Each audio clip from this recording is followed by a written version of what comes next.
Well, everybody wants to be strong, but nobody wants to be sore. That line really caught my attention. It's in a book by Joby Martin I'm going through called Stand Firm and Act Like Men. And he was standing in the school weight room with his son, all the boys standing around and looking at the weights, but talking, but nobody was really doing anything. And he said, everybody wants to be strong, but nobody wants to get sore.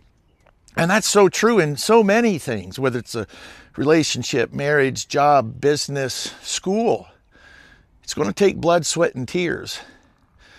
And that's couldn't be truer than saving America. You know, it's one thing to wake up one day and realize that America needs saving. And it's quite another thing to put in the blood, sweat, and tears to make it happen.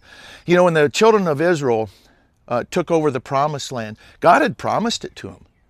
But it wasn't enough to say, well, God promised it and he's going to do what he's going to do and sit back and wait for it to happen. No, they had to take possession of the land, battle by battle, city by city. And it was in partnership with God. It wasn't just on their own. They partnered with God and overtook Jericho, which was much bigger than anything they could have done on their own. The next town they came to, Ai, was very small.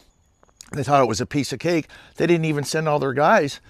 And they got soundly defeated because they weren't working in partnership with God. They had some things they had to take care of first. And the same is true for our country. We believe firmly that God has a plan for America, that he is working, and he will prevail. But it is going to also take blood, sweat, and tears. And we want to invite you, as we always do, to join us in prayer, spiritual warfare for this country. First, foremost, always, and continuing.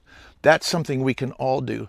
And then along with that, to say, okay, God, what would you have me to do? Where's a place you want me to roll up my sleeves and do something?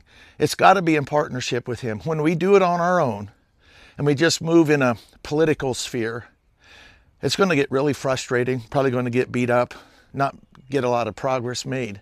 But when we do it in conjunction with him, with what he is doing, that's going to make all the difference. Welcome to the Great Awakening.